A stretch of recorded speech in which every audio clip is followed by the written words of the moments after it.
What's going on, guys? This is Rob, and Marvel's greatest villain returns, and the ending of the story is insane. Okay, check this out. So this opens up initially with Captain Krakoa. Now, for those of you guys who are getting caught up, yes, in the main Fall of X event, mutants are being hunted, all that kind of stuff, and you have the main Fall of X story going on. Captain Krakoa was at one point Cyclops. We know it's not Cyclops because of the main Fall of X event, but someone else's dress as his character. And he's basically leading a kind of guerrilla warfare strategy against the human population by any means necessary mentality, right? Do whatever you have to do, take out humanity, it doesn't matter. And so what he does as he's talking to like the rest of his team, right, the Mutant Liberation Front, is he literally says, you all have your orders. If I don't rendezvous with you, it's because I was killed taking out Orchis' space station. It's been an honor to serve with you all. Of course, Orchis being the organization that's attacking the mutant population in Fall of X right now. And so what ends up happening is that as he takes off, he's met by Dr. Stasis. Now, we don't have to go into like the whole history of Dr. Stasis. It's really convoluted and really complicated. Suffice it to say, Dr. Stasis is basically one of the guys at Orchis that brought this guy back, whoever it is that he is.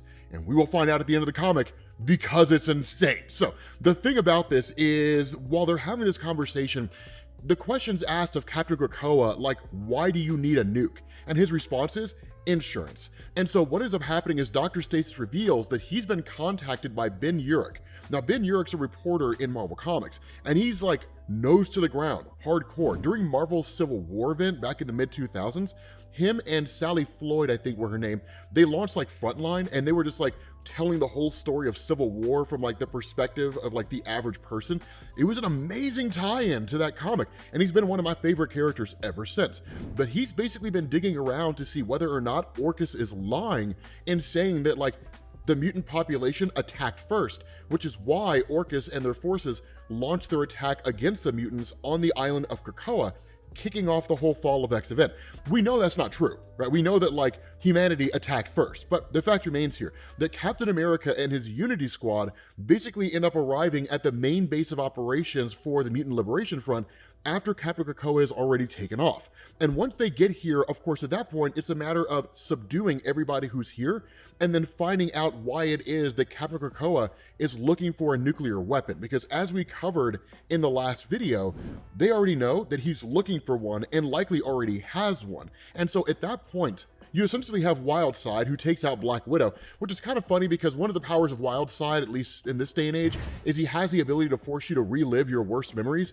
None of it matters because for Black Widow, right, for Natasha, she's seen much worse than this, and she's learned how to kind of like overcome her past. So at this point, it's just reliving arbitrary memories, and that's it.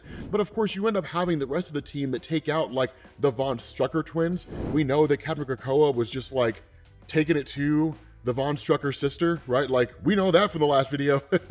We saw that coming from a mile away. But they ultimately end up going after Dukes. Now, here's the thing. Blob is one of these characters in Marvel Comics where he is criminally overlooked, but he is a great character, not just in terms of like strength, but like his whole character history and stuff like that. But this guy's very, very hard to take out. And if I'm being honest with you guys, I don't remember whether or not it ever actually happened in Marvel Comics, but a fight between the Blob and the Hulk would actually be a pretty credible fight. And I imagine that Dukes could probably hold his own against the Hulk, not forever, but for a pretty good chunk of time.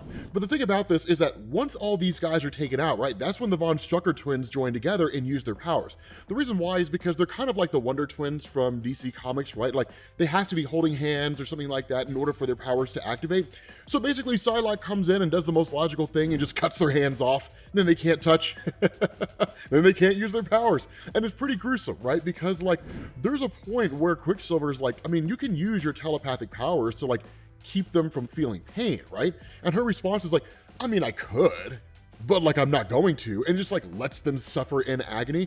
And so that's when they finally get Dukes to their side. And that's when you end up finding out that there is this great big huge kind of rally that's taking place at Empire State University where Dr. Stasis is going to be speaking.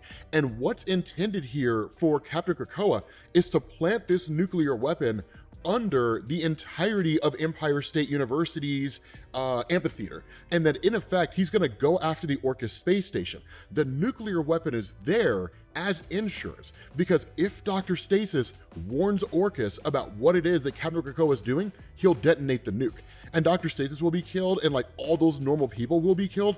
But because there's no mutants there, and because there's no one like Dr. Stasis to spin the narrative and saying that like mutants did it, then ultimately it would come out that like it was an attack by Orchis on humanity, and Orchis have been the bad guys the entire time. So ultimately, Dr. Stasis basically plays ball. The kicker about all this is that even once the Unity Squad gets to where the nuclear weapon is, they can't simply just remove it, right? I mean, it's one of the first things you would ask, right? Can't someone like Quicksilver or like Rogue with her enhanced strength, can't she just like pick it up and just take it somewhere else? The cool thing about this is that it's booby trapped. If they move it, it goes off. It's a very smart maneuver on behalf of like Captain Krakoa. And so what you do is you switch over to Ben Urich, right? And Ben Urich is basically attacked by Captain Krakoa and simply saying that like this article that you're about to publish is never going to see the light of day. And he goes to take this guy out. Now Captain America arrives on the scene, right? And then Captain America in turn attacks Captain Krakoa. And this is kind of like the fight we've all been waiting for, because the big question in Uncanny Avengers is, who is Captain Krakoa? What in the world's going on with this guy? God, dude, I can't wait for this reveal. So here's the thing, man. This fight between the two is like knockdown, drag out, hardcore, right? Like literally Captain America says like, this is your only chance, stand down. The response of Captain Krakoa, not even your pet telepaths could pry that information from me. You'll just have to poke at it, right? For the most part, he's just taunting Steve Rogers. He doesn't take him seriously. And he even says like, what a disgrace. Killing you would be a mercy I don't intend to give this country. And that's where Captain America freaks out, because he knows who this guy is. And he's like, don't you dare judge me, and don't you pass judgment over me or my countrymen. You're a traitor. This is the first clue. Captain Krakoa says, I'm not referring to the past, right? I'm not reliving the past. I'm going to smash what doesn't work and reforge this broken world. We've heard that before. We've heard that before, right? And then like you have this moment with Deadpool, right? Where like once Captain Krakoa takes out all the forces of the Uncanny Avengers, he just like takes Captain America's shield and throws it at Deadpool and cuts him in half. And Deadpool's like, okay, so like, be right back. Because he's got to go heal, right? And so that's the crazy thing. It's Captain America says, I don't want to believe it. How are you alive? And that's when Captain Krakoa says, nice hand, Steve. And he says, yeah, here I am. Hail and hearty, your Hydra Rays counterpart, Steve Rogers. And what can I say? My friend missed me. The ethno-state of Krakoa brought you back after your recent demise, and humanity resurrected me to stop you from helping them. So here's the thing. Why does this matter? In Marvel Comics, there was a story called Secret Empire.